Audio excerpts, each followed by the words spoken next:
Hello friends, मैं वृद्धि channel से आपका स्वागत करती हूँ। आज मैं आपके पास अपना नेक्स्ट टॉपिक, ये थर्ड टॉपिक है, मैं इसे लेकर आई हूँ। ये है भोजन संग्रह से उत्पादन तक। अब आप ये ध्यान से सुने कि भाई जो हमारा सीटेट के जितने सिलेबस हैं, ज़रूरी नहीं जो गिवन चैप्टर्स का नाम मैं आपको बता रही हूँ वो उसमें मेंशन हो, लेकिन हम वीडियो इसीलिए छोटा बनाते हैं ताकि हमारे सारे ही चैप्टर्स कवर हों और साथ ही साथ आपको उसको पढ़ने में आसानी बनी रहे, क्योंकि सारे ही चैप्टर्स एक दूसरे से इंटरलिंक्ड हैं। तो हमारा ये सोशल साइंस का थर्ड वीडियो है और हम इसमें आगे का जो कंसेप्ट है उसे डिस्कस कर रहे हैं। भोजन संग्रह से उत्पादन तक, इससे पहले हमने पढ़ा कि आरंभिक जीवन एक इंसान का कैसा रहा, उसने किस तरह से अपने आप को आगे की तरफ बढ़ाने की कोशिश की। आगे हम देखते हैं कि भोजन संग्रह से उत्पादन तक, यानी जब मनुष्य ने स्थायी जीवन को जीना शुरू कर दिया। लोगों ने चारा रखा, जानवरों को पालतू बनाया। लोगों ने क्या करना शुरू किया? चारा रखा और जानवर को पालतू बनाया। अगर आप मेरे पिछले वीडियो को देखें तो आप पता चलेगा आपको कि मानव ने शिकारी जीवन, उसके बाद खाद्यान्न का संग्रहण और फिर उसके बाद जैसे जैसे जलवायु बदलती गई, जैसे जैसे जलवायु बदल रही थी तो जलवायु के बदलने के साथ साथ चरागाह बनते गए और पशुपालन बनता गया। अब लोगों ने चारे को रखा और जानवरों को पालतू बनाया। जानवरों को पालतू बनाने के साथ साथ क्या एक चीज़ है जो सबसे ज़्यादा उभर कर आती है? जानवरों के द्वारा कृषि कराना।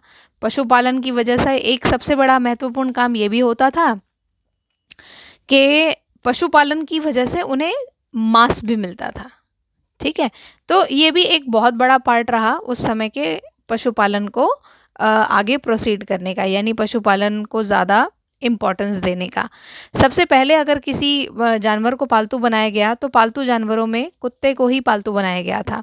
आगे हम देखते हैं कि जब भोजन है तो संग्रहण भी हुआ होगा। भाई बीजों का संग्रहण होता होगा, धान है उसका संग्रहण होता होगा, कैसे बीज लाते होंगे, कैसे उसको संग्रहित करते होंगे।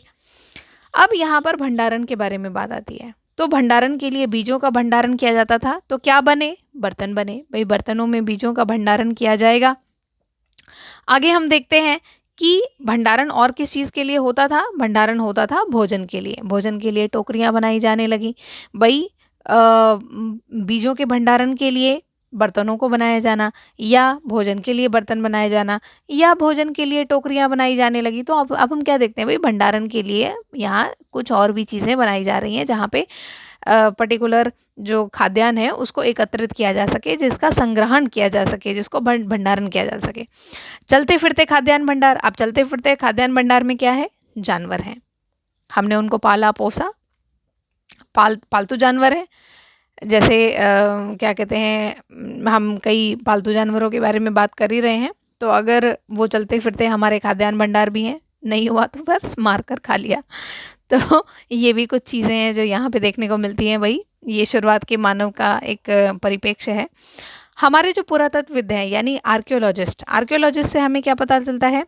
आर्कियोलॉजिस्ट से हमें पता चलता है कि जो पशुपालन है और जो कृषि है, पशुपालन और जो कृषि यानी हमारे जो कृषक हैं, किसान हैं, इनके प्रमाण कहाँ मिलते हैं? भारतीय उपमहाद्वीप में ही प्राप्त होते हैं। पुरातत्वविदों के अनुसार जो पशुपालन और कृषक है, इसके जो बेसिक प्रमाण हैं ये भारतीय उपमहाद्वीप में ही प्राप्त होते हैं। ये भी बहुत इंपॉर्टेंट क्वेश्चन है, इसलिए इसको ध्यान से कंसीडर करें। आगे देखें। आगे मैंने यहाँ पे एक रफली मैप बनाने की कोशिश की है। अब हम यहाँ पे देखते हैं कि कुछ अवशेष मिले हैं जैसे जले हुए अनाज, जैसे पशुओं की हड्डियाँ। तो ये कहाँ कहाँ से मिले हैं? देखिए ये भारत के सभी छोर से मिले हैं। जैसे पश्चिमोत्तर छोर की बात करें, पश्चिमोत्तर से प्राप्त हुए हैं, कश्मीर से प्राप्त हुए हैं, बुर्जहोम, इसको तो बिल्कुल भी नहीं भूलना चाहिए। और इसके अलावा पूर्वी छोर से प्राप्त हुए हैं और दक्षिणी छोर से प्राप्त हुए हैं। तो यहाँ पे जो अवशेष हैं उसमें हमें मिलते हैं जले हुए अनाज, पशुओं की हड्डियाँ, ये हमें प्राप्त होते हैं। कुछ और इम्पॉर्टेंट है, ये बहुत इंपॉर्टेंट है, इसको थोड़ा सा ध्यान से कंसीडर करें।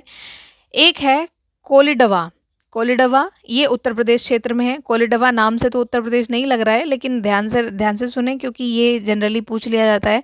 कोलिडवा ये उत्तर प्रदेश में है। यहाँ से हमें चावल चावल क्या मिलता है, चावल और जानवर की हड्डियां यहाँ से प्राप्त होती हैं। इसके अलावा पय्यमपल्ली नाम का एक क्षेत्र है जो आंध्र प्रदेश में है, जहाँ से काला चना, काले चने के साक्ष्य मिलते हैं। बहुत इंपॉर्टेंट है, इसीलिए इंपॉर्टेंट यहाँ लिखा हुआ है, ध्यान से सुने। इसके अलावा हम जानते हैं गर्तवास के बारे में। गर्त का मतलब होता है गड्ढा, वास का मतलब जहाँ पे रहन सहन है, यानी गर्तवास यानी गड्ढे में रहना।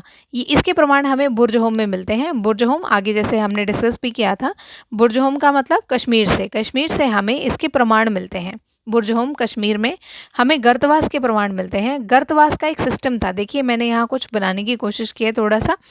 अब गर्तवास कैसा था, गर्तवास एक ऐसा था, ऐसा एक गड्ढेनुमा एक घर था, और इस घर के अंदर कई कमरे भी होते थे, 2 या 3 कमरे हुआ करते थे, और इसके अंदर जाने के लिए सीढ़ियाँ होती थी, मतलब इस गड्ढे के अंदर जाने के लिए सीढ़ियाँ रहती थी। हो सकता है इस गर्तवास को इसलिए बनाया गया हो ताकि वहाँ पर ठंड में सुरक्षा मिल सके, क्योंकि उस समय के लोगों के पास इतनी सुविधाएं नहीं रही होंगी जैसे आजकल के आधुनिक समाज में हम लोगों के पास हैं। तो इस तरह से वहाँ के जो लोग थे उस ठंड में खुद को मतलब खुद की जान को बचाए रखने के लिए वो जनरली गड्ढों में गड्ढेनुमा घर बनाया करते थे, जो उनके लिए बहुत मतलब उनके लिए बहुत सुविधाजनक रहे होंगे। आगे हम देखते हैं, गर्तवास में हमें कुछ सामान भी मिलता है। ये सभी सामान हमें उस समय की मानसिक स्थिति को बताते हैं, उस समय के रहन सहन को बताते हैं, जैसे कि हमने पहले अध्याय में डिस्कस किया था।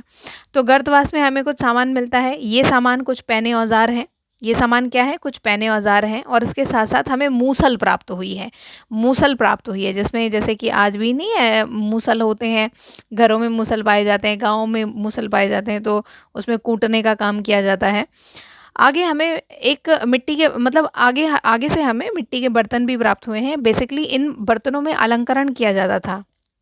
यहाँ तो फूल वगैरह बना हुआ है, लेकिन अलंकरण और भी कई तरीके का होता होगा। तो उस समय के लोग अलंकरण भी करते थे, अलंकृत काम किए जाते थे, बर्तनों को सजाया जाता था। और सबसे महत्वपूर्ण चीज़, कपास उगाई जाती थी। कपास उगाई जाती थी, यानी उस समय के लोगों को कपास उगाने का ज्ञान था। आगे हम देखते हैं ईरान। ईरान और यूनान, यहाँ से पहले भी व्यापारिक संबंध थे। उससे पहले से भी यहाँ के क्षेत्रों के संबंध हमें समझ में आते हैं, मतलब यहाँ के क्षेत्रों से व्यापारिक संबंध थे, यहाँ आना जाना था। तो इस तरीके की चीज़ें हमें प्रमाण के रूप में दिखाई देती हैं। तो ईरान की तरफ एक स्थान है, तो यहाँ पर बेसिकली मतलब जो मेहरगढ़ की तरफ का जो स्थान है, उस मेहरगढ़ में सबसे पहले जौ उगाना और भेड़ पालन, इसके प्रमाण मिलते हैं कि वहाँ के लोग जौ उगाते थे या भेड़ का पालन करते थे, इसके प्रमाण मिलते हैं। आगे मेहरगढ़ में एक बेलन दर्रा है। कहाँ पर, मेहरगढ़ में एक बेलन दर्रा है, और वहाँ पर जब हमें खुदाई, जब पुरातत्ववेत्ता वहाँ की खुदाई करते हैं, तो वहाँ की खुदाई के दौरान हिरन और सूअर, इन जानवरों के प्रमाण मिलते हैं। वहाँ के शुरुआती खुदाइयों के दौरान हिरन और सूअर के प्रमाण मिलते हैं कि नॉट ओनली सिर्फ कुत्ते को ही पालतू जानवर बनाया गया था, कुछ और भी ऐसे जानवर थे जिन्हें पालतू बनाया गया। आगे हम देखते हैं, मेहरगढ़ से ही हमें कुछ और भी चीज़ें प्राप्त होती हैं, और इन चीज़ों में एक ऐसा घर प्राप्त होता है, एक ऐसा घर खोजने में आता है जो चौकोर है, और इस घर में कमरे बने हुए हैं। ज़्यादातर केसेस में 4 कमरे हमें नज़र आते हैं। ज़्यादातर केसेस में यहाँ पर 4 ही कमरे दिखाई देते हैं। 4 भी हो सकते हैं, 3 भी हो सकते हैं, लेकिन बेसिकली ज़्यादातर खुदाइयों में 4 कमरे प्राप्त हुए हैं। ये आयताकार होते थे या चौकोर होते थे, और इन सभी में जैसे दरवाजे होना, इस तरीके के प्रमाण हमें मिलते हैं, और ये प्रमाण बेसिकली मेहरगढ़ से मिलते हैं। आगे हम देखते हैं, देखिए और भी कैसे एक दूसरे के साथ व्यापार होता था, कैसे क्या क्या चीज़ें हैं जो बहुत कनेक्टेड हैं, उसके बारे में थोड़ा सा आगे देखते हैं। ये देखो यहाँ पर चीन, चीन और म्यांमार के बीच में रास्ता है। इस रास्ते पर बेसिकली एक ये जो रास्ता है, इस रास्ते पर एक क्षेत्र है दाओजली हेडिंग। ये दाओजली हेडिंग जो है, यहाँ पर खरल और मूसल प्राप्त है। यहाँ पर खरल और मूसल प्राप्त होता है। इससे पहले खरल और मूसल ऊपर भी हमने डिस्कस किया, यहाँ प्राप्त हुए। ये ब्रह्मपुत्र नदी घाटी है, ध्यान से सुनिए, ब्रह्मपुत्र नदी घाटी है, यानी हमें नदियों के आसपास में ज़्यादा इस तरीके के साक्ष्य और प्रमाण प्राप्त होते हैं। तो दाऊजली हेडिंग जो है, ये ब्रह्मपुत्र नदी घाटी क्षेत्र है, और यहाँ से भी हमें खरल और मूसल प्राप्त होते हैं। अब इस नाम को बहुत अच्छे से समझ लीजिए क्योंकि ये कई बार पूछा जाता है। और ये नाम जो है वो कहाँ पर है, ये भी ध्यान देने योग्य है। ये चीन के रास्ते पर है, चीन और म्यांमार के रास्ते पर है और ब्रह्मपुत्र घाटी के आसपास में स्थित है।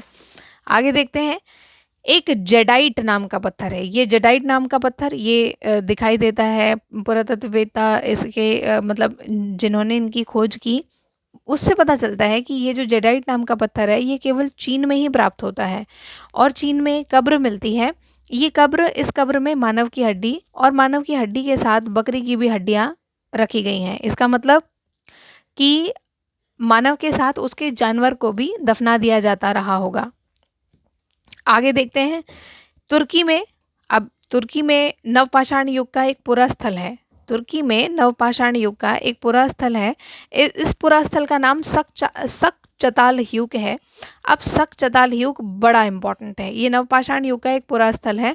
सक्चताल-ह्यूक तुर्की में है और इम्पोर्टेंट क्यों है? इसके इम्पोर्टेंट होने के कई कारण हैं। कई कारण ये है कि यहाँ पर जो चीज़ें प्राप्त हुई हैं वो अलग अलग जगह से आई हुई हैं। जैसे सीरिया से चकमक नाम का पत्थर है जो यहाँ पर हमें दिखाई देता है। इसके अलावा लाल सागर की कौड़ियाँ जो लाल सागर से ही प्राप्त होती हैं, ऐसी कौड़ियाँ भी हमें इस स्थान पर प्राप्त होती हैं। इसके अलावा भूमध्य सागर की सीपियाँ भी यहाँ से हमें प्राप्त होती हैं। तो हमें क्या पता लगता है कि विश्व के अन्य भागों से भी इस स्थान पर इन सारी चीज़ों का पाया जाना इस बात का प्रमाण है कि उस समय में भी लोग एक से दूसरे स्थान की यात्राएं किया करते रहे होंगे। तो अब यहाँ पर आप ध्यान से देखिए कि यहाँ पर किन्हीं नामों को मैंने बहुत स्पेसिफिकली हाईलाइट किया है। यहाँ पर हमारा ये वीडियो ख़त्म होता है। तो बेसिकली मेरा जो वीडियो है वो बहुत कम समय के लिए होता है, मतलब इसमें बहुत कम टाइम में मैं इसको कवर करने की कोशिश करती हूँ और सारे ही स्पेसिफिक पॉइंट को कवर करने की कोशिश करती हूँ ताकि आपको आगे चल के कोई दिक्कत ना हो और चैप्टर बहुत अच्छे से कंप्लीट हो जाए। तो अगर आपको मेरा ये वीडियो पसंद आता है तो आप प्लीज़ आप इसे लाइक, शेयर और सब्सक्राइब ज़रूर करें। और अगर कमेंट में आप मुझसे कुछ डिस्कस करना चाहते हैं तो उस कमेंट के बारे में भी आप ज़रूर चर्चा करें।